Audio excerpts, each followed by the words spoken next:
Or you had a smile on it. Yes.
Hello everyone from snowy Oslo.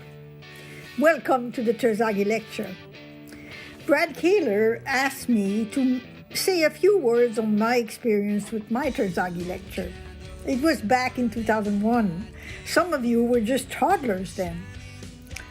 Those were the days when offshore geotechniques were the furore, and I chose the topic, Offshore Geotechnical Engineering, Synergy of Research and Practice, and had very many examples.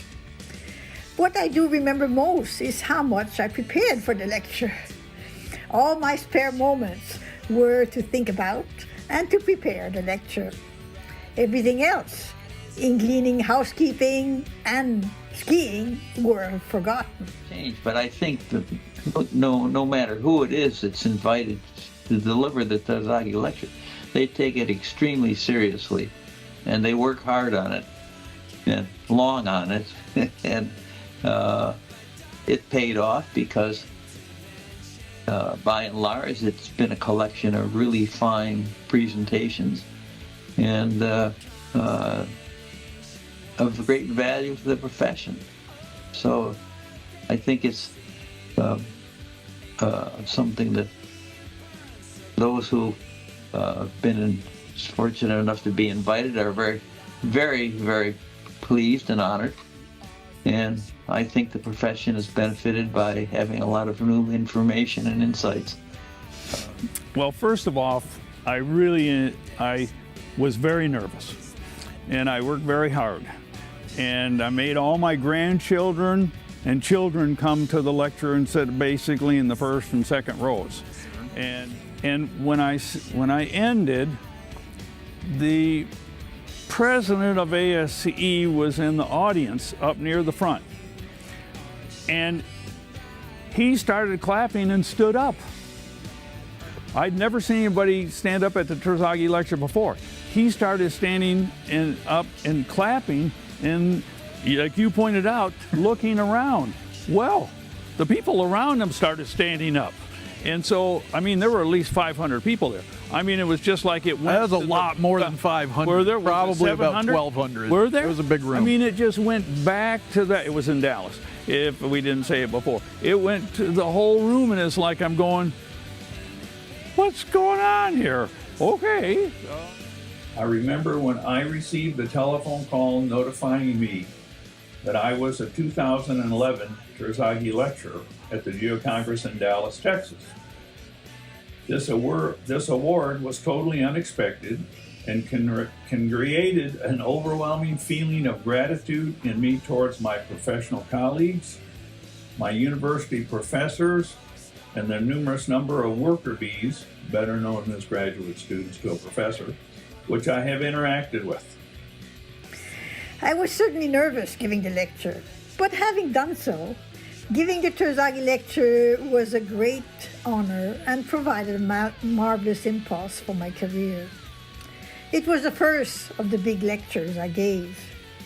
I was asked to repeat the lecture 52 times, but fortunately, I could change the examples for each lecture. Our next Terzaghi lecture, the 60th, is to be given by Andrew Whittle, who's a professor at MIT. I've known Andrew for about 30 years now, and we've even rafted down the Iguazu River together in Brazil and Argentina. I noticed in the latest issue of Geostrata that Andrew, when he's not working at MIT, likes to relax in Nova Scotia. That's one of the maritime provinces, and that's where I'm from, actually Newfoundland. And there we have a song that honors the fishing industry. It's called I's the Buys. I's the buys that builds the boat, and I's the buys that sails her. I's the buys that catches the fish and brings it home to Lizer. So with that, let's move on to the next Terzaghi lecture to be given by Andrew Whittle. Thank you. I am looking forward to your lecture and learning new advances in our geotechnical engineering field, and possibly learning some of the key factors and events in creating your career. Today, you have the privilege of hearing this year's Terzaghi lecturer, Professor Andrew Whittle from MIT. I'm sure he prepared his lecture very carefully, and I'm sure you will appreciate Andrew's presentation of his work. Enjoy.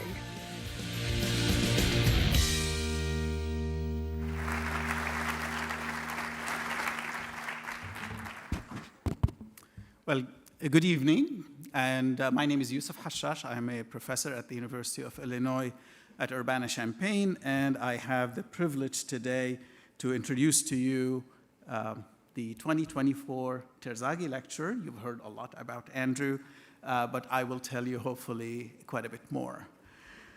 I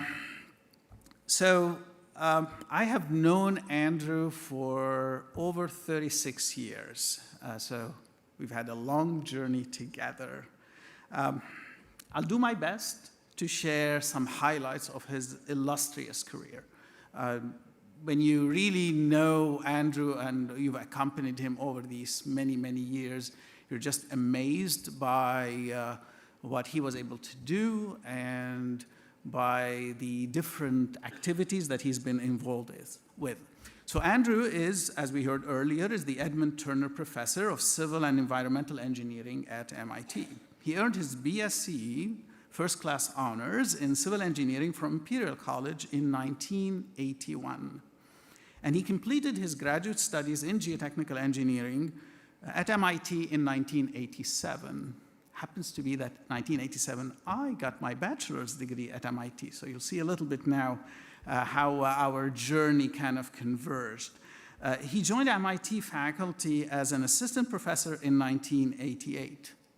That's when I started my PhD studies with Andrew, and I graduated in 1992, being the first generation of Andrew's students.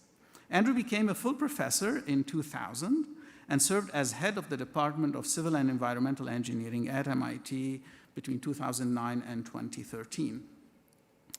Andrew's research deals principally with formulation of constitutive models for representing the complex mechanical properties of soils and their application in the prediction and of foundations and performance of underground construction projects. His research has been widely used in a number of projects and applications, including deep water oil production facilities and major urban excavations and tunneling projects, including the Big Dig, the Central Artery Third Harbor Tunnel in Boston, and Tren Urbano in San Juan, Puerto Rico. He has conducted research on a variety of environmental sensing projects through the Smart Center for Environmental Sensing and Modeling, including applications of wireless sensor networks for monitoring water distribution systems at city scale. He led a center over a number of years, and he would be commuting to Singapore quite a bit. Andrew is an entrepreneur. He served as chief scientific advisor for an associated spin-off company from that effort, Vicenti, that provides smart water analytics services, which was acquired by Xylem in 2016. Andrew also holds several patents. Andrew is an active consultant who has worked on more than 30 major onshore and offshore construction projects and was an expert involved in the investigation into the collapse of the nickel highway in Singapore, 2004-2006. He also served on a series of major review panels for the National Research Council and National Academy of Engineering, investigating the performance of hurricane protection systems in New Orleans, for the governor of Massachusetts on the stem to stern safety review of the Big Dick tunnels in Boston, and for the chief executive of Hong Kong, investigating the delay in the works of the Hong Kong section of the Guangzhou-Shenzhen-Hong Kong Express Rail Tunnel. And as member of the board of directors for the Massachusetts Department of Transportation. Andrew has many publications, over 250, and he's received numerous awards, and I had the privilege of being, tagging along in a few of those. He's a licensed PE in the US and also actually in Canada. And in 2010, he was elected to the National Academy of Engineering. Now I'm going to go to a different part or different side of Andrew. I'll share with you a few tidbits about Andrew, and you will not find these in a formal resume, and I kind of pulled some of Andrew's former students. So here are a few things. So Dimitrios Konstantakos, who is with us here, says, if you want to get a research assistantship in Slurry Walls, you need to call from Santorini Island in July at 2 a.m. from a coin phone. So you want more details? Talk to Dimitrios. Juan Pestana fondly remembers the noodle shop lunches whereby 3 engineers, Andrew, Juan, and the late Scott Sloan, would solve the world's problems and bemoan, if only engineers could rule the world. Only. In my request for tidbits, I asked, let's have some fun tidbits. So here's something from Lucy. It says she's very, very grateful to Andrew and Chuck Ladd, who was a Terzaghi lecturer, she says, Andrew taught me to be extremely detailed and patient with massive amounts of data. I also don't get intimidated when it comes to the technical discussion. Lucy then pondered, was that fun? She says, I would not go that far. So for me personally, Andrew has been a mentor, a colleague, and a friend. I learned from Andrew the importance of attention to detail and preparing clear and succinct presentations. It wasn't easy. Andrew was meticulous and infinitely patient in editing my various thesis drafts. He would take the printout, cut it up, paste it on an engineering piece of paper, and mark it up. That was before the days of the whole commenting thing in MS Word, for example. Over the years, we've had numerous opportunities to interact, and we collaborated closely in our expert work related to the Millennium Tower litigation.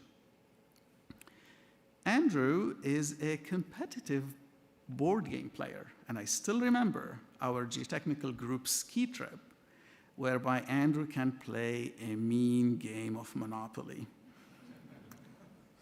We are joined today by Andrew's wife, an accomplished geotechnical engineer. If you get the chance to talk to them, ask them about how they weathered Game 6 of the 1986 World Series between the Mets and the Red Sox. If you're wondering, the Mets won. At this point, please join me in welcoming Professor Andrew Whittle to the podium.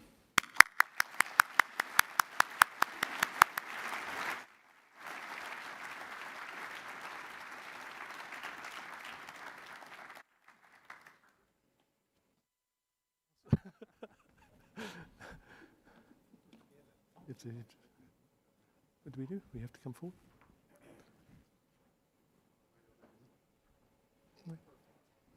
Perfect.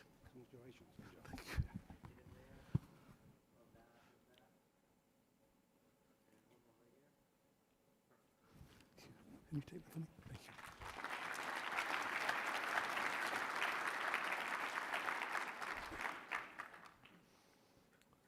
Good evening, everyone. I'm not sure how to proceed after an introduction like that. It's a great pleasure to be here in Vancouver with you and reaching out. Nice to see all of you online too. It's a huge honor to be here tonight and a huge surprise. I'm very, very grateful to the awards committee for nominating me and seeing the process through. The messengers, Dominique Yasimaki and Sissi Nicolinau, called me up and told me I'd won the award, and I thought it was a bit like Greeks bearing gifts. What exactly was I in for here? And I think you heard from Suzanne Lacasse and Jim Mitchell and others about the amount of work involved. Yes, it's a lot of work, but it really is a great pleasure and honor to be here and have the opportunity to share with you some of my work. You can see the title of the talk. This is the 60th Terzaghi Lecture. Terzaghi, of course, Karl Terzaghi has big resonance for those of us at MIT. He came to the US in 1925, starting a faculty position at MIT, and it's where the first course in soil mechanics was taught. You may not know, he actually ended his career academically at MIT also. In 1956, he was reappointed as a lecturer. So he went from being a lecturer to being a lecturer over a rather distinguished career somewhere else. Many people remember his last few years at MIT, and I knew many of those people. So Chuck Ladd, Bob Whitman, John Christian, all remember the experience of having a rather aged Karl Terzaghi prowl through the halls and inspect their work. So we've had many stories over the years. And in preparing for this lecture, one of the first things I discovered was I'm actually the 15th person from MIT who's been invited to give the Terzaghi Lecture, or 15th person educated at MIT, I should say. So I've got big shoes to fill and quite a responsibility here this evening, it seems to me. So let's see how we make out. So the topic I've chosen on soil models for geotechnical design, prediction, and problem solving is essentially what the committee awarded me this for. So there's no surprise in my topic. All of you out there actually know something about soil models because they're ubiquitous. When you choose elastic parameters or more Coulomb parameters, whether you know it or not, you're engaging with constitutive models. If you do numerical analysis with finite elements, you know all about this. You know that this is an essential component. So unwittingly, you know about soil models. My goal this evening, what I plan to do is sort of share my experience in the development and application of soil models. And I should be specific here. I'm only going to talk about effective stress, strain, strength. If you were working in partially saturated soils, you would be thinking about water retention and so forth. So I've got a very specific goal. I'm going to try and show you how these models can and cannot be used in predictions of performance. I want to give you some insight as to how I've learned from the models in geotechnical problem solving, and I want to show you that they have some impacts in design as well. When I was preparing this talk, I kept thinking to myself, how do I connect this back to Karl Terzaghi? And miraculously, I opened the book Theoretical Soil Mechanics yesterday morning and found this quote from him. And I realized I was actually on the same wavelength as Karl Terzaghi because he says the theory part is not the end goal. The end goal is to be useful and provide impact, which is what I think is good engineering. Even funnier, I was asked to sign the book Theoretical Soil Mechanics just a few minutes ago by Russell Green. I guess all previous Terzaghi lecturers have been asked to do the same thing.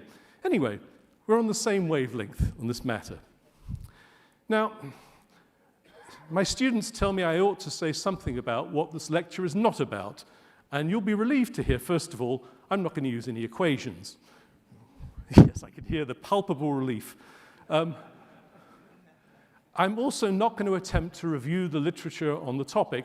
It's just simply too huge, and I wouldn't get anywhere. So it's not that I don't respect other people's work, but I'm going to try and drive this through my own personal experience. So what are we going to do tonight? I want to start out with soil behavior and some observations on generalized soil models. This is not going to be too intense. You're going to hear about 1D consolidation and some shear behavior aspects. I want to pay a particular note on modeling rate effects. One of the longest standing problems in geotechnical engineering stems, or was first identified, in the book by Donald Taylor at MIT in 1942. This is the first textbook in soil mechanics. And he showed that there were different ways you could combine primary consolidation and secondary consolidation, or consolidation and creep. And I want to show you how we've tried to accommodate that today in resolving really one of the longest standing issues. I want to talk extensively about applications for clays, and I've picked examples which I think have engineering resonance. On sands, I want to say something about confining pressure and density on bearing capacity, and then I want to pivot and talk about the way the soil model helps us understand triggering of static liquefactions as a latent instability, and I'll try and explain to you what I mean by that. And then, in order to wrap up the story, I want to talk about more complex soils and the whole issue of multi-scale modeling and destructuring through a very simple example. So let's start off on the first one. All discussions on soil behavior somehow start with a discussion of one-dimensional consolidation, and I'm going to use this to introduce 3 soil models that will appear through the talk. This is a picture of the 1D consolidation of clays. I hope it's familiar to everyone in this room. It's essentially what they call an E log P figure. P dashed here is the mean stress, and you'll see if you start from a slurry state, you can draw a normal consolidation line, and implicitly in this I'm assuming a constant K0 ratio. The compression index, C sub C, is treated as a material property. If you unload and reload, you know the over-consolidated behavior is different to the normally consolidated behavior, and you know that the over-consolidated state is described by the over-consolidation ratio. I would hope this figure is instantly identifiable to you if I add the strength condition at large strains, the critical state line, and I draw it parallel, so I have a friction angle at critical state. This is the framework that most people would discuss clays. And a lot of people will tell me this is critical state soil mechanics, which pre-exists me back in the 1950s and 60s. So you can ask what we added to this. Well, the first model I'm going to describe essentially looks like this. It's an elastoplastic model. Anisotropy is associated with the normal consolidation. In other words, as you consolidate, you develop a one-dimensional structure. If you do load reversal, you get largely elastic behavior, but it's very critical to understand that that behavior you see with the hysteresis and unloading and reloading is captured. And as you reapproach the normal consolidation line, you get bounding surface plasticity. This goes back to 1987. When you come to build a framework that covers sands and clays in one single model, you have to look a little differently. The first thing to understand is that there's a range of void ratios that you deposit sands at, Emax and Emin. And as you compress those soils, they follow different pathways in green, and you can see they unify or coalesce at very high pressures. And you'll see that at very high pressures, we use a term, the limiting compression curve, to unify what happens to all of these compression paths. Everything you see in this figure involves large, irrecoverable deformations. At low pressures, it's all sliding and rolling of particles. At high pressures, it's all particle breakage. And this is the framework that we've built into another model. You'll notice that I've cunningly shifted the vertical axis to a log void ratio, and therefore C sub C transforms, and you'll hear about another parameter, rho sub C. You can see how they're related. If you put the critical state line on there, you discover other interesting things. The critical state line is no longer parallel, except at very high pressures in the particle breakage range. The MIT-S1 model, which is the work of Juan Pestana in 1994, uses a similar elastoplastic framework, but it uses the LCC as the reference state. So everything is a transition to an LCC state. Nearly all other soil models out there do something different. They try and measure the critical state line and infer behavior by the position or the state relative to critical state. That's the psi parameter you can see inserted in the figure. Finally, on this figure, there is no mention of time. Time, obviously, is a very important parameter in all our lives, certainly in the life of clays. So we should be considering how time fits in. If I show you the compression, 1D compression of a clay, and I plot the log of the void ratio against the log of time, you know for a sample of size H1, there's a primary compression region due to diffusion of pore pressure, and beyond the end of primary, you get continuing creep. And you'll see in this space, the creep is described by rho alpha. Rho alpha divided by rho c is the same as C alpha divided by C sub c. Not so hard, really. It's the same as I'm sure you all know in soil mechanics. What's tricky is if I change the size of the sample. If I go to a sample size H2, if I go from the lab scale to the field scale, you can see the question that comes up is what is the void ratio or strain at the end of primary consolidation? I know the time at the end of primary, but I don't know the strain. And you'll discover that we've built recently, in 2016, a new model based on viscoplasticity. It has a number of very clever little mathematical features on internal strain history rates and steady state conditions. You'll see there are two parameters that appear. The thing to understand about this model is it can capture all of the range of behavior you see at H2. So you can either have no change in strain at the end of primary or much larger strain at the end of primary. This is a unique feature which accommodates the contrast between hypothesis A and hypothesis B. Okay, that's establishing the rule. I should say at the end of this, pre-consolidation pressure is much the same as it was on the first slide. So when you use these models, the first thing you discover is you need to describe yielding. And yielding, when you look at stress conditions, involves us plotting stress spaces. So this is a stress space, and what you're seeing in this figure are measured data. The data are for a high plasticity clay from Scotland, from Bothkenna, and they were sampled as a block sample, and then numerous tests were done on the clay starting at the same initial state. That's the black circle in the middle. Yielding conditions in stress strain are all the other black points that you see on the figure. In other words, that's an experimentally determined yield of the clay at that depth, at that site. And you can see, you can form a locus. In fact, the people who did this work at Imperial College have plotted this with the gray band. You can see the yield surface. When you're a modeler, you want to be able to describe this mathematically. And the two models I described on the previous slide, one of them has an ellipsoidal shape in green, one of them has what's called a lemniscate, a half figure 8. And you can see those curves fit to varying degrees the measured data, or we can fit them to the measured data with a very small number of parameters. You'll also notice some weirdness about this surface. It is not oriented along the hydrostatic axis. It's oriented roughly in the direction of K0.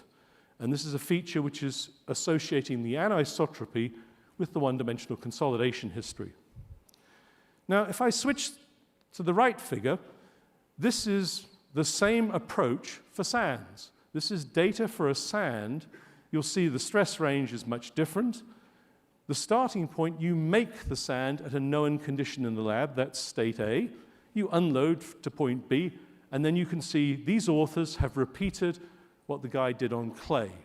And you can see the yield points, and you can see that they fit very well our soil model. And again, the K0 condition has determined this initial anisotropy. This has been known, or some form of this has been known since the early 1980s. Today, we know a lot more about why this yield surface looks the way it does. We have discrete element methods which let us analyze in detail the contact forces through a particulate assembly. And you can see this is, in fact, from a figure from the 1980s. And you can see the force chains aligned vertically.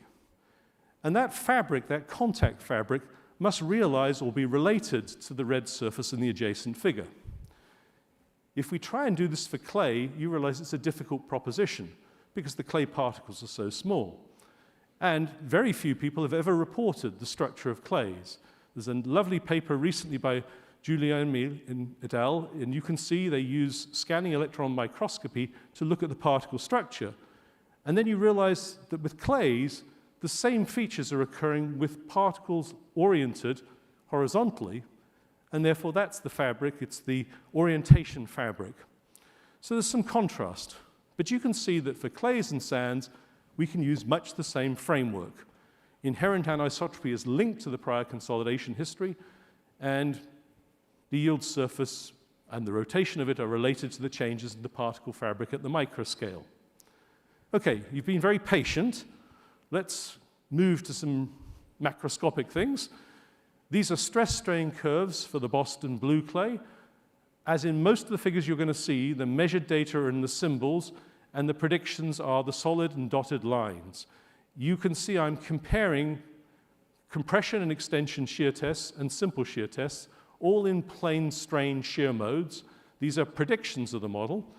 And you'll see I'm comparing two models. The dotted model is the famous modified cam clay model, and you can pick up the strengths and the little bubbles at the large strain conditions. I think you can see that this model is going to have very limited capability to describe stress-strain properties measured in lab tests. Whereas you can see a more complicated model, this MIT model, fits these data rather well.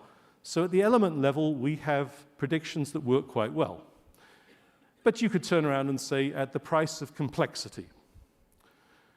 So going back to these early days with our soil model, we spent a lot of time trying to understand undrained strength anisotropy. And I had the great good fortune to be at MIT when Jack Germain and Chuck Ladd were doing work on shearing in different directions. And you can see the comparison of the model prediction versus the measured behavior as you change the shear direction. And of course, all practical engineers will want to know how things vary with the overconsolidation ratio. These are the predictions from that 1987 calibration. Unfortunately for me, my colleagues at MIT kept testing Boston blue clay, and testing it, and testing it. So you can see anisotropy is predicted by my model in 1987. They tested resedimented clays. They tested intact clays using Shansep procedures of Chuck Ladd, using recompression procedures favored by others like NGI. I got all the data, and I just put it on the diagram. And you can see this data set, you would like to think it's going to be color coordinated. All the blues should tie up with the blue line, all the reds should tie up with the red line, all the greens should tie up with the green line. I can assure you there's no range, or there's no difference between these different lab tests in any significant or statistically significant fashion. But you can see the model is a sort of tram lines. It's representing perhaps an extreme case. It's overestimating the anisotropy, and it progressively overestimates as you go to higher OCRs. This is directly linked to that yield surface shape I just showed you. My attitude about this has been rather simple. I just accepted that the model is limited. All models are bound to fail. This is a limitation of the model. I have never attempted to change the model formulation, and I have not changed any of the input parameters. So everything you're going to see follows from this logic. We've done calibrations for many clays over the years, with one exception. This is perhaps my favorite piece of lab data. This is the 1D compression behavior of Boston blue clay. It comes from the I-95 test site at Saugus. It's the natural clay. You can see the profile. We've got 40 meters of clay here. And you can see we've labeled the sublayers A down to E. And then on the right-hand side, you can see the compression. I removed all the unloading and so on. You can see just the compression behavior for layers E, D, C, and B. And you can see the in-situ stresses labeled clearly. And I want to point out to you, this is all the same stuff. This is Boston blue clay. It has no distinguishing features. It would be geologically all Holocene clay. And you can see there is an enormous range of in-situ void ratio. You can see how the different OCR come into play. And you can see various ways you could estimate the parameter C sub C. C sub C is not really a material constant, is it? You can see that I could choose C sub C values from across a wide range here, including, in case E, you get very high C sub C values immediately close to the pre-consolidation pressure. So the concept that we started with, that C sub C was a constant, really doesn't work out. You're going to have to make judgments in choosing this parameter. Luckily for me, it doesn't affect much of the shear behavior in my models. And I just note the resedimented clay there. This is what happens when you powder up all the materials from E, D, C, and B and reconsolidate, and you see you get something close to D. So what does this reflect? Well, it reflects the complex Holocene geology of the Boston area, which is endlessly fascinating to those of us who live and work there. There's little physical difference to explain these sublayer properties. I can't give you a good reason. Layer B turns out to be more silty, slightly more silty, but you can't distinguish easily C, D, and E. So you're going to have to use sublayers, and it's a feature of all models working on clays. And the compression index is going to vary with the stress range of interest. Turning to rate effects and scale. These figures show results of our model, this MIT-SR model. I apologize for the names of these models. It shows a complete lack of imagination. Yixing Yuan is the person to be credited here, though. And what you're seeing is the void ratio time plots for samples of different sizes, 2 centimeters and 20 centimeters. All the parameters are common to these things, as you can see, apart from the beta parameter, which changes the steady state condition. You will notice in the top figure that by setting beta equal to 0, we get the same end of primary strain or void ratio for both samples. And you'll notice in the figure on the bottom, if I change beta, in this case I make it equal to C alpha divided by CC, you can see a very big contrast in the size of the sample. Here's some measured data. This is fabulous quality data from the lab in Japan of Watabe. And it's for a particular material, the Osaka Bay mud. It's a particular unit of Osaka Bay mud. And you'll see color-coded from purple to red, samples from 2 to 20 centimeters thick. It's actually very difficult to do these thick tests in lab to control the sidewall friction. They're done, as you can see, in this series-type equipment shown in the sketch at the bottom.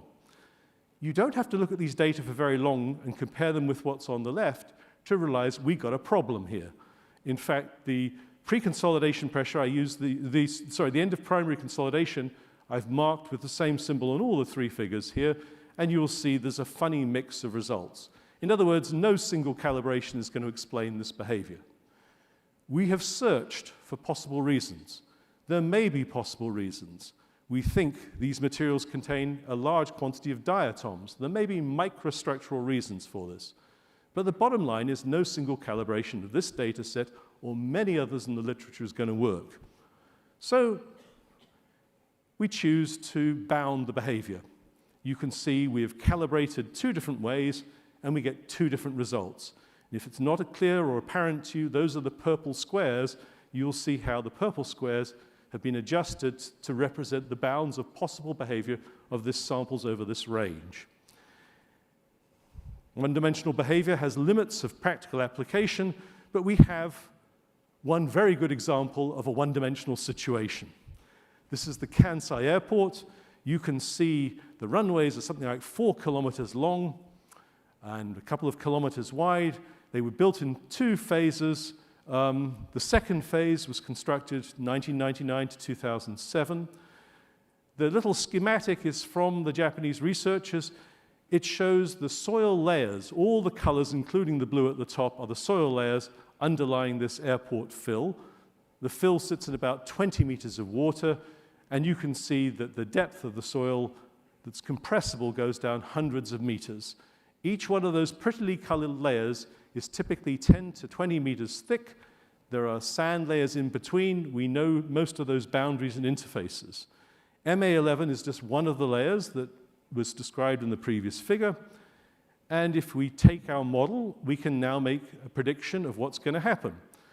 The measured data here are reported in a PhD thesis from the University of Illinois by Funk. And you can see that takes us through about 2010. And you can see our prediction now for the end of primary states according to hypothesis A and B with the same model, same parameters, happening in 2060. Well, I'm not sure I'm going to be around to observe this, but it's clear we can now bound the behavior in a rather simple way, and we can get conditions in between if we have more data. So it's a very useful approach to modeling. It accommodates the contradictions that exist in the data to this day. Now I want to turn to applications. I wanted to start with excavations, probably because I can declare some sort of triumph on some of this. But you'll see we come to other more tricky things. This is the Central Artery Third Harbor Tunnel project in Boston, which was our backyard laboratory for many years. We did many projects on this. And you'll see the funny red line, that's the South Piers Transitway, which, if you go to Boston, is now where the Silver Line, the bus goes through a dedicated bus tunnel. And I'm going to describe a project for this. Yusuf mentioned that we had worked together late 1980s. When they first proposed this project, we declared they may have a problem with deep excavations in soft clay, because the clay is so deep in parts of Boston, they were not going to put the diaphragm walls far enough down to reach a bearing layer. So they were going to be dealing with a floating excavation support system, and the toe of the wall was going to be somewhere close to the weakest clay, judging from the stress history profile. And for many years, this never happened. And then we got lucky. They built the Transitway project, and you can see in the section on the bottom left, this is a floating excavation support system. You can see levels of support, 5 levels of bracing, cross-level bracing. You can see the Boston blue clay. It would have been very expensive to build the walls down to the bearing layer. Ground improvement would add significantly to the project costs. So they proceeded to try and build this thing without ground improvement, with a very marginal safety condition. We were involved at the outset. Lucy Jen, you heard from Yusuf, did Class A predictions, which were included in the construction bid package. The Class C predictions that you're going to see in the subsequent slide, only thing we've really changed is we know what the actual excavation timeline was and what the strut preloads were. In other words, we haven't changed the soil properties. You'll see the site was very generous to us. It's not greenfield, but there's nothing very substantive near to the construction.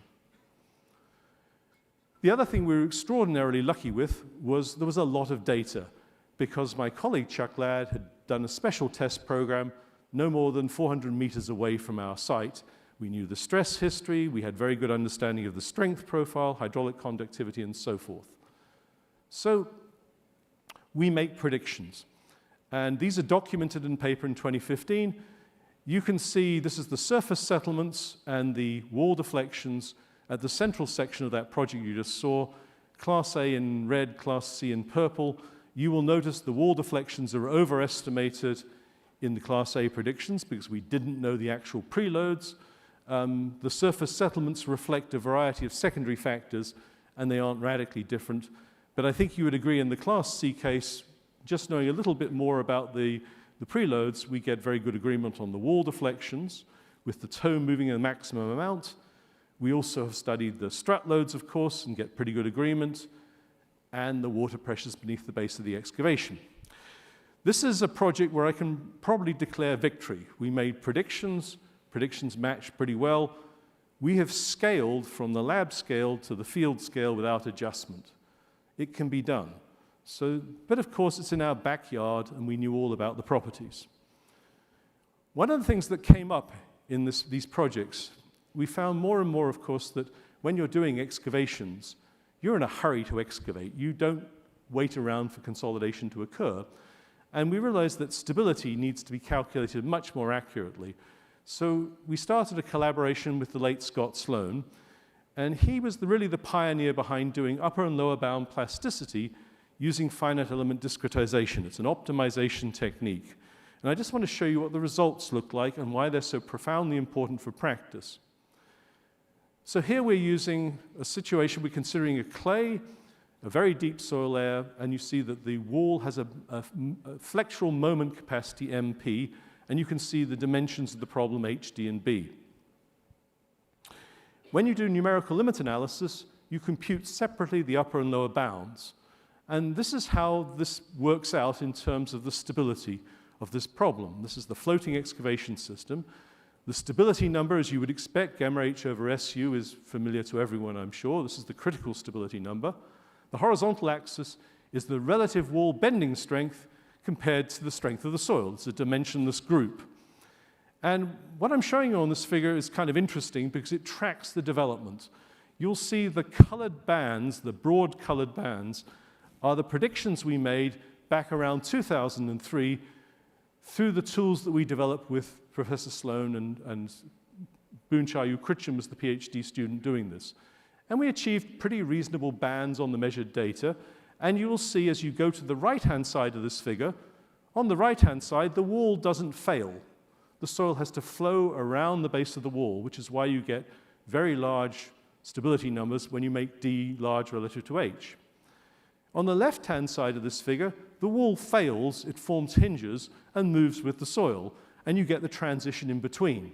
So you can design walls relative to soils through a diagram like this. The new feature I've added is the results shown in the lines, the tight lines. These are the results coming from a commercial program that does this. There's a program now called Optum, G2, which will do this and produce upper and lower bounds. And you can see we get almost exact solutions now. So the upper and lower bounds are giving very tight bounds. What's so intriguing about this is these results were obtained with a first-year PhD student in an afternoon. And therefore, I know anybody can use them in design. So this is a very useful tool. And it enables us to provide much better guidance on stability of braced excavations. Terzaghi, by the way, the limit equilibrium method are those two triangles at the top end, and you'll realize they are unconservative, upper bound, but they're nowhere near the exact case. This is the results we generated for that courthouse station using the Optum program, and you can see the mechanism rather clearly. You can see plastic hinges in the wall, and you can see the mode of failure, the plastic mechanism occurring. Here we're solving by what's called a strength reduction. So this is a very useful technique, and it shows we had a reasonable margin of safety for this particular project. Final thing I wanted to say about excavations. Of course, in construction, you want to be guided by what you measure to establish safety. So the connection of wall deflection and control of construction can be done by considering, for example, the maximum wall deflection plotted against some measure of the factor of safety. The diagram I'm showing here should be very familiar to many of you because it comes from the work of Wayne Clough. And in 1980, he produced the gray diagram suggesting this relationship. You can see that the data on the figure are from a compilation worldwide by Christian Moorman in 2004, all in soft clay sites. And my conclusion from this is gathering more empirical data doesn't provide clarity. But I also know that the horizontal axis is screwing things up because you can see there's a lot of data for factor of safety less than 1, and we know the limit equilibrium method is very limited because it doesn't handle the wall failure properly. Many people have proposed simplified methods for designing excavation support systems relative to safety. One which I'm intrigued by is work of Malcolm Bolton at Cambridge University called mobilizable strength design. What Malcolm does is he assumes that the mechanism of failure around the wall can guide us on the amount of wall deflection.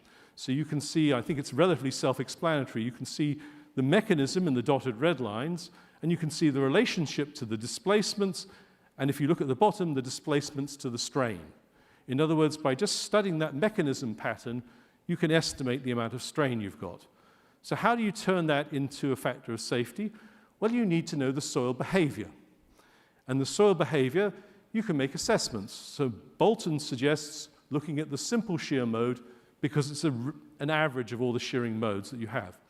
So I've plotted for you in red and blue the DSS shear modes for Boston blue clay and San Francisco Bay mud as representative of low and high plasticity clay. And you can see the data in the symbols. Bolton is a guy in a hurry. He decides to fit those curves with the dotted lines, the dotted black lines, which have a very simple equation governed by the parameter gamma u. And you can see for San Francisco Bay mud, gamma u would be 4%, gamma u for Boston blue clay about 1%. Those same lines can then be transferred to the left-hand figure and you'll see the dotted lines for the different gamma U values, suggesting the relationship is there. There's a valid relationship between the wall deflection and what he calls the mobilization factor. The other thing Bolton does, which is more intriguing to me, is he realizes that this is an approximation. And he says, well, we would do better if we fitted the measured stress strain behavior. So he fits what the soil model does. He says, well, the MIT E3 soil model is the solid lines, they fit. So I'll fit those too. And he then makes a prediction. This figure is a little complicated to look at. It shows the wall deflections and surface settlements. The solid lines are now the numerical simulations done by Lucy Gem, and the symbols are in fact coming from Bolton's approximate model. And I don't know how you feel about the comparison, but I would suggest to you that MSD is underestimating the wall deflection, probably because that's controlled by passive resistance, and it overestimates the settlement because the flow mechanism is too simplified. This is a problem that is ripe for solving with machine learning, because you can see that we've got a rich source of simulations which we can generate almost endlessly with given parameters, and this is going to be an easy, simplified design method. So I'm sure there are people in this audience who can go away immediately and crack this one. I wanted to turn to stage construction, and I picked a problem which involves a failure of an offshore breakwater in Brazil. This was studied by Chuck Ladd in the early 90s. Stage construction is much tougher than urban excavation in some respects, because what you're relying on here is the strength grain due to consolidation. And in fact, in this project, they built a geotechnical berm, which we call stage 1, and then they added a rockfill stage 2, and they got failure during stage 2 construction. Ladd and Lee did a forensic study, and they in fact calibrated different soil models. So we were very happy we didn't have to look at this at all. They didn't analyze using these finite element techniques. What I wanted to show you is what we've done in the last few months just to reanalyze this case. This is not Class A predictions, but it's using those parameters from Ladd's study. Ladd has advocated for undrained stability analysis, or undrained strength analysis, he calls it USA, in his own Terzaghi lecture. The consolidation under the geotechnical berm controls the stability, and what you do is you say the stage 2 rockfill is going to be an undrained process, and we model that with the E3 model. You can see the factor of safety plotted against the construction timeline. The failure you can see, given in the red diamond, occurs about 300 days after the placement of the stage 1 fill. And you can see the predictions of the model showing the progression of stability with the time before you build the stage 2 fill. So we get a prediction which is in quite good agreement with the measured data. I would assert this is good. The mechanism of failure is consistent with what was observed. You can, of course, with soil models, do more than this. You can analyze the deformations and water pressures during construction of the stage 2 fill. If you do this, you model the fill height, the consolidation, and then the filling of the second stage, and predict through to failure. Rock filling is not like compacting soil. Stage 1 is dumped out of a barge, and stage 2 is built by crane loading. So we were not really sure about how to represent the stage 1 fill. But we decided ultimately to use Model 2. And you can see Model 2 shows you the deformations at the crown. It shows you the pore pressures. And then you can see we got some data from the VT1 monitoring line showing us the lateral deformations and the pore pressures. Lateral deformations are well predicted when we consider the barge dumping model. Water pressures are underestimated, and it's still a mystery, but I suspect the pore pressure sensors are not accurately located relative to the fill. So sometimes there are good reasons why you get discrepancies between models and data. The third case study on clay is the Millennium Tower, which Yusuf also mentioned in San Francisco. This has gained quite a lot of notoriety. It's a 184-meter high tower. It's a reinforced concrete frame building. founded on 3-meter thick mat foundation, and you can see founded on 945 driven piles, which are founded in the sand layer and underlain by Old Bay clay, which is anywhere from 15 to 24 meters thick. This is an east-west section. If you take any section, you'll discover the stratigraphy is quite variable, the pile lengths are variable. It's a complex three-dimensional problem. Amazingly, they built at the same time another structure as part of this development called the podium, which is 38-meter. Thank you. Thank you very much. Just what I needed. 38-meter high mid-rise. It has a 16.7-meter deep basement and a 2.1-meter mat. The cutoff wall is incomplete, so as they build this thing, they are dewatering below the podium and affecting the foundations of the tower. The project is impossibly complicated once you go further because you discover that there are adjacent projects that were built after the Millennium Tower. So what you see on the left was built by 2009. By 2011, they were constructing adjacent excavations for the Transbay Transit Center and so on. And therefore, adjacent structures were also going to affect what was going on. Why would we bring in a soil model to investigate this, an advanced soil model? Well, first of all, we have very good data. There was a remarkable amount of data done in the study by ARIPS for the adjacent Transbay Center. And what we discover is that the tower is going to load the soil into the normally consolidated domain, and therefore we're going to experience all the issues of creep affecting consolidation. So we have good data. It wasn't available to the designers of the tower, so I'm not making any claims on what people could have predicted here. We also, at the time I was involved, had data from UC Davis. Jason de Jong and his colleagues measured 1D compression tests and analyzed creep properties. So we were able to calibrate our model very well for this material. So again, we should be able to make predictions. When you start approaching this, you start with relatively simple models. The simple model you can see here is essentially a foundation mat on piles, and the tower structure, we know the loading distribution. The predictions you can see are the settlements at the different corners of the tower and at the center of the tower in colors. You will notice that we also include the effect of drawdown from the podium construction, which produces an offset.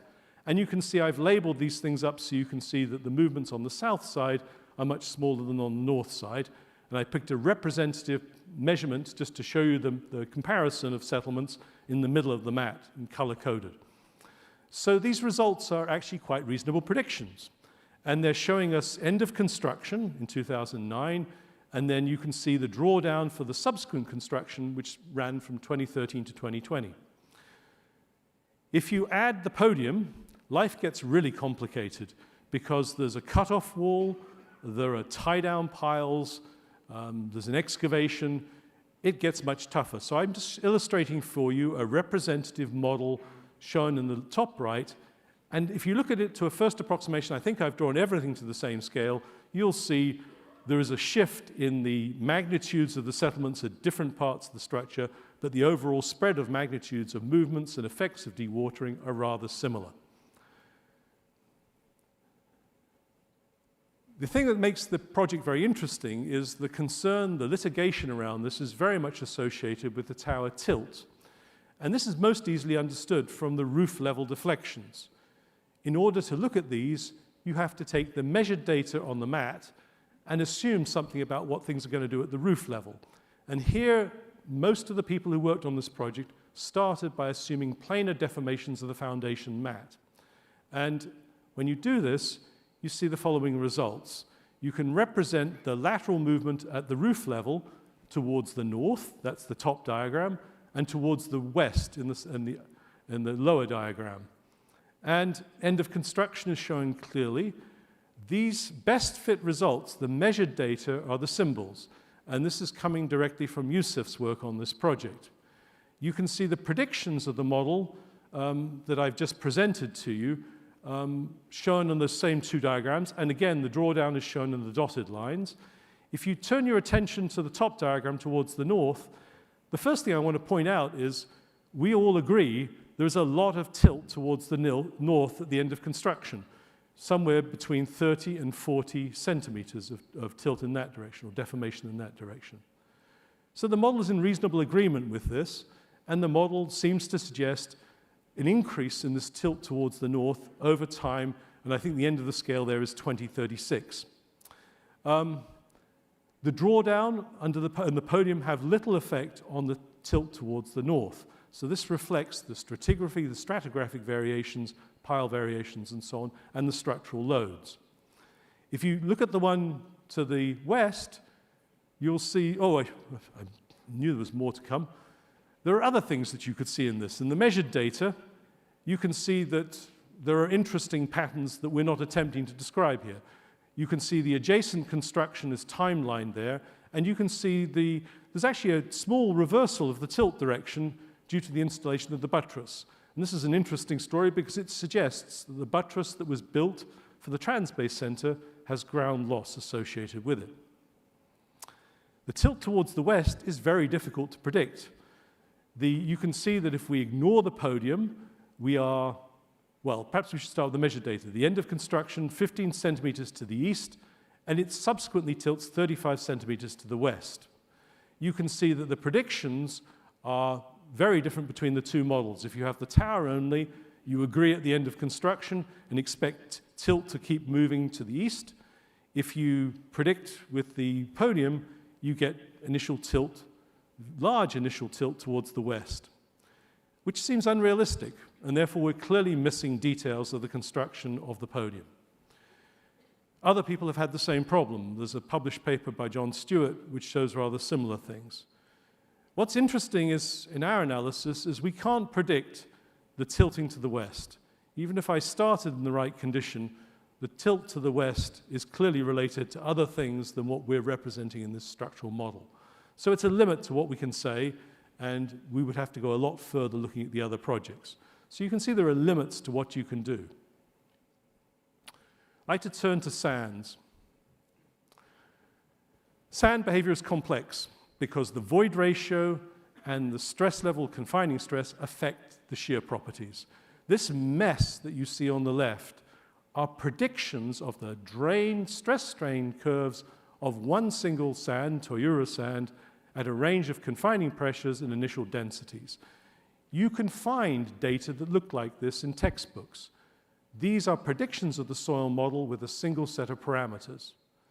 And what I'm trying to show you through this is that the peak friction angle is modeled as a function of the stress level and the void ratio, and that the critical state line is predicted in the case of with the same set of parameters. How do you use a model like this, and where does it become important?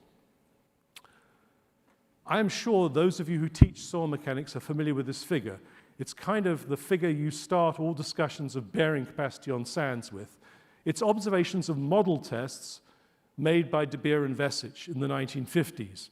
And you discover that they describe different modes of bearing mechanisms, from general shear all the way down to punching shear. And depending on who's teaching you this, they try and explain this by various methods. But the truth is, this transition reflects the density states, the void ratio, if you like, and a transition between, a handoff between shear and compression behavior. With a model like the M.ASCE model, S1 model, you can predict this very easily. So here are predictions. This is a circular foundation, and you can see on the top is the very dense state, on the bottom the very loose state. You'll see in the loose state the sand compresses. That's the blue colors. The most notable difference, of course, the red is the dilation. This is the zone of dilation. You can see the arrows in the ground surface heaving. So the top diagram represents something very close to the general shear, and the bottom one, the punching shear, with a single set of model parameters. And then you plot up the load deformation curves. You can see how the initial void ratio affects the bearing capacity, well, the bearing capacity factor N gamma, if you want to be specific about it.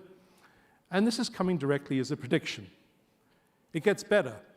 You can now ask, if I have foundations of different sizes with different stress levels, how things behave.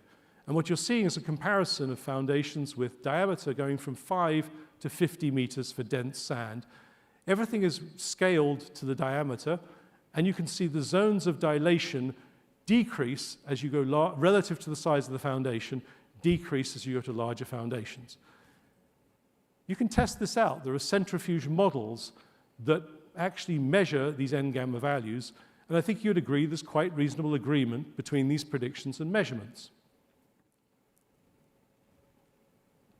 This story has an important rider, which is this is only the start.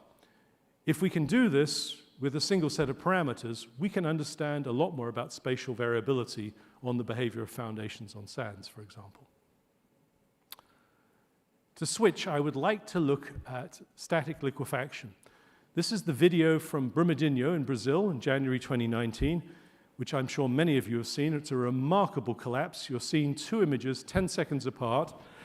You can see the liquefaction of this 87-meter-high tailings dam. It released a huge volume of iron ore tailings.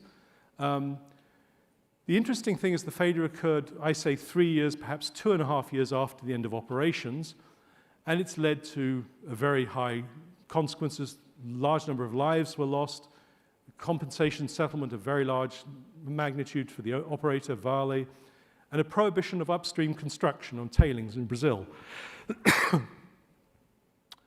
If you look at the structure, you realize that tailings dams are very complex. This is the cross-section. The structure was built over an almost 40-year period, and it was permitted over 10 raises of the dam structure.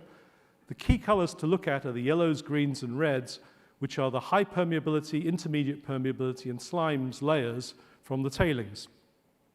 This is our best estimate, and others have interpreted something different or similar to this based on the data they're seeing. Most people assume that the undrained failure or undrained shear behavior of sands is linked to the spontaneous liquefaction.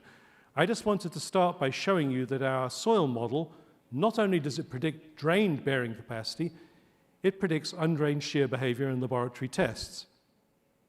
You can see here the stress paths and stress strain curves. You can see that in certain conditions, when we have state parameters which are larger than 0, you can see that we get instability conditions in undrained shearing. If I go to looser states, you'll see that our soil model predicts collapse and matches rather well the measured data.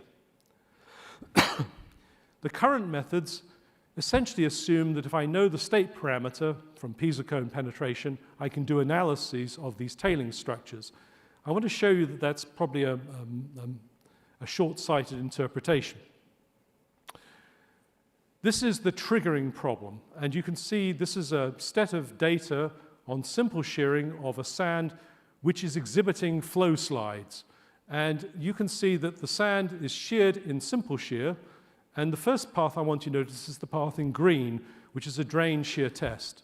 You can see that if you do drain shear, it's possible to get all the way up to that ratio of tau to sigma v, something in the order of 28 degrees. On the other hand, and then it's perfectly stable, if you stop at various points, they're the colored lines, and switch to undrained shearing, then you find very small perturbations are needed to cause failure. In fact, the level of stress at which you switch to undrained shearing affects the perturbation. So you can see that undrained shear perturbations vary with the starting state of stress. So the undrained shear response is the critical one, and you'll see that we have a very good understanding of how this should behave. Again, just to show you that the soil model can help us here, these are predictions for infinite slopes with different alpha angles, and it's the same format of plot. And what I'm trying to show you is qualitatively the model captures the same behavior. Why is this?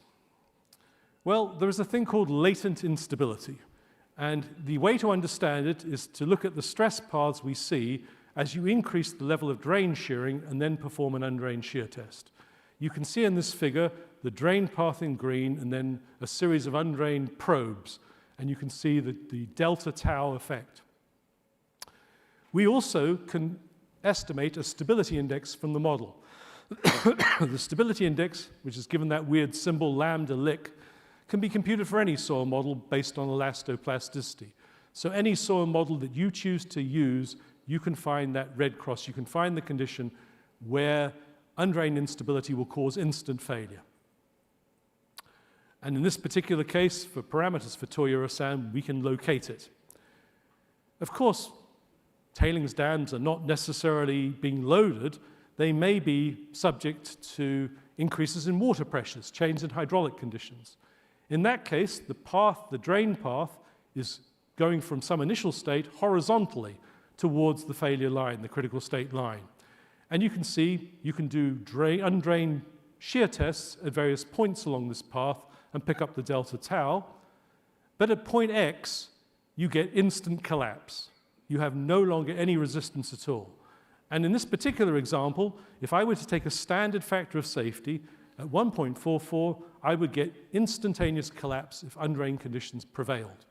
In other words, a small sudden perturbation can bring about massive collapse. And it sort of highlights the problem of existing methods for interpreting instability. The quantitative predictions here are going to be strongly dependent on the constitutive model. So can we use this for something like the tailings at Brumadinho? Not easily, because the hydraulic filling process, which causes particle segregation, means we have different classifications of tailings materials at different points, and we would then have to know in rather detail these occurrences. And the fine and coarse tailings at Brumadinho have very different quantities of silts. We know that these cause different critical state conditions. The consequence is we would need a separate model calibration for the different classifications or different amounts of silt. So the advanced application of an advanced model would require, in addition to the site stratigraphy, we would need to understand something about the fabric or the particle size distribution and void ratio. This data just doesn't exist for Brumadinho. So you would have such large uncertainties, you're better off using simpler models. And this is the sort of message to make here, is that sometimes a simple model can do something very useful for you that a complex model can't. We turned back to numerical limit analysis. And we did this because we knew that the friction angle of the coarse and fine tailings, the critical state angle, was very similar. The advantage of the numerical limit analysis is we can come up with conventional factors of safety with very few further assumptions. We can model the variations or uncertainties in the stratigraphy. When we did this, we found very tight ranges on the factor of safety and mechanisms that look very close to those initial video images. The factors of safety here are very low, somewhere in the order of 1.12 to 1.13 from the two results. So the mechanism's consistent. These standard analyses show us the factor of safety is going to be lower than the factor of safety where we have instant liquefaction from the latent instability results. So we know that you're looking for a needle in a haystack if you're going to try and explain the failure here. Last thing I wanted to talk about was complex soils and multi-scale modeling. I want to do this through a very simple example, well, an example. Some years ago, I worked on a material called old alluvium.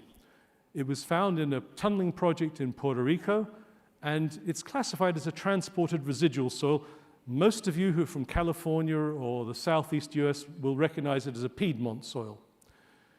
Here's the stratigraphy. There is no stratigraphy. This diagram is totally misleading.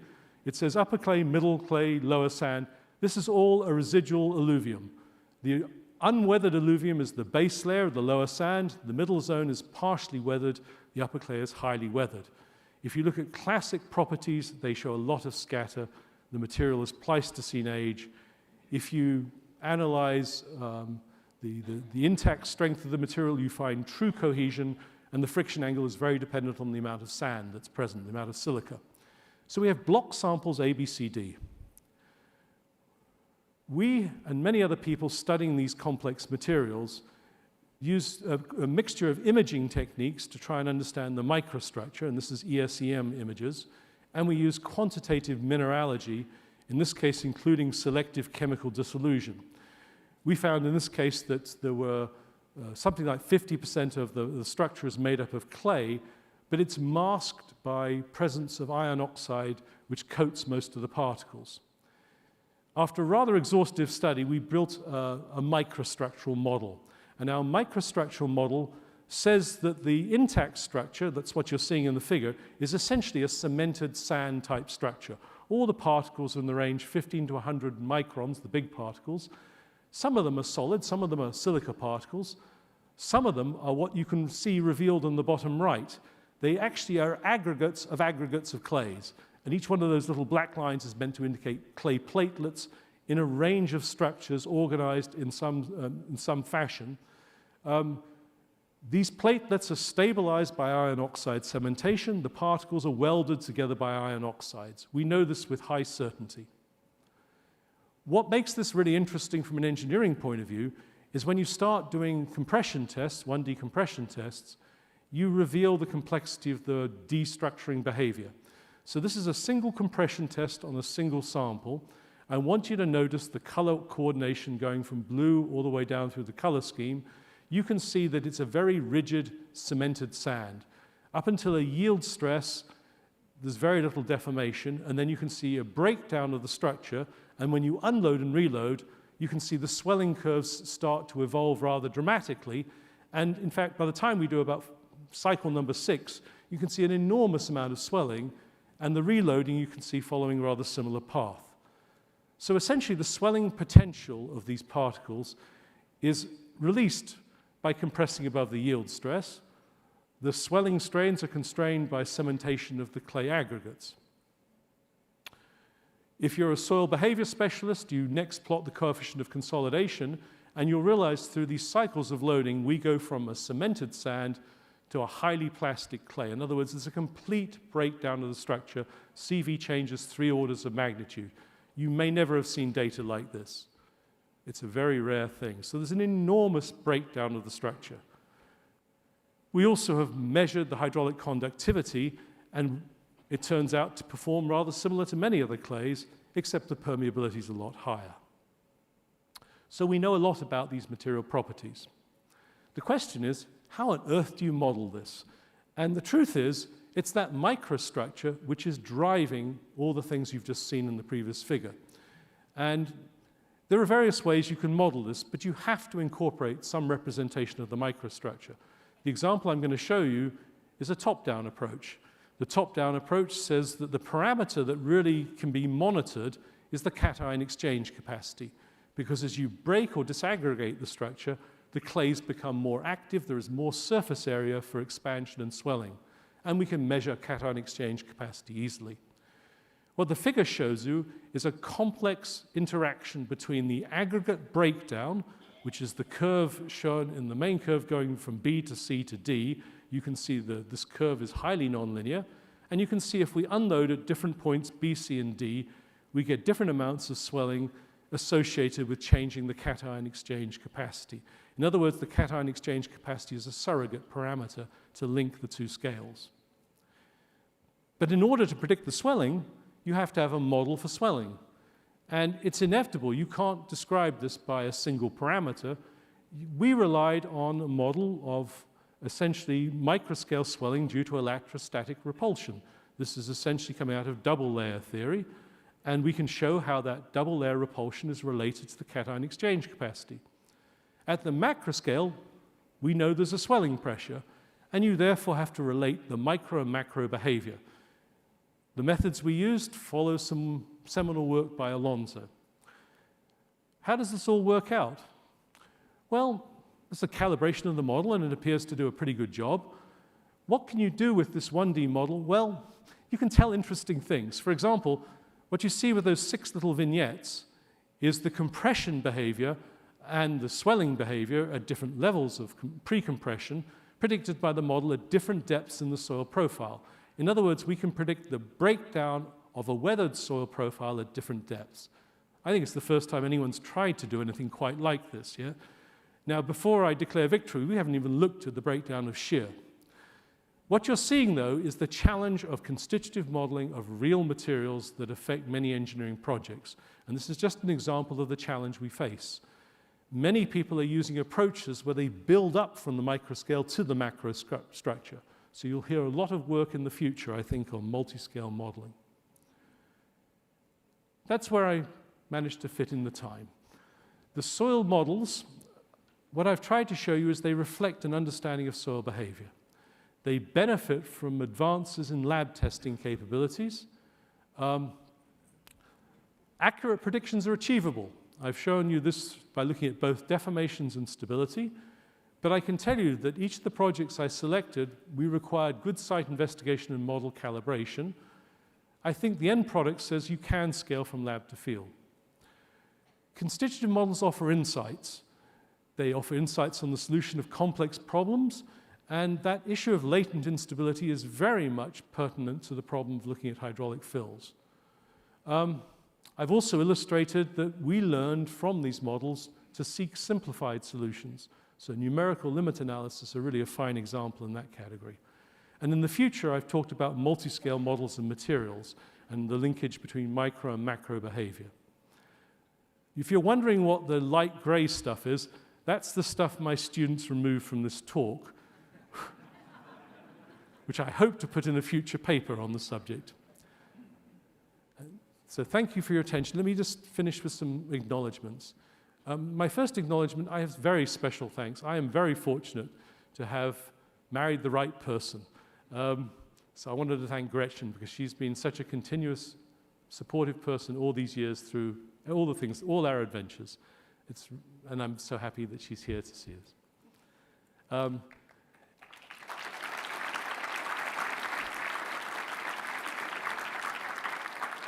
My other superpower is having a good colleague in Jack Germain, who very patiently taught me all the things I couldn't deal with, like laboratory methods and so on. Years of this man's time. I dread the day he comes back with a bill. I want to thank all the people who helped me prepare the lecture, and then some of the mentors who set me on this path. I was very fortunate. I had an inspiring thesis supervisor, Mohsen Bali, who drove me on to these things. I had an undergraduate advisor, David Height, who showed up at MIT the same day I did because he was on sabbatical and sort of directed me a lot towards soil behavior, so I'm very grateful to him.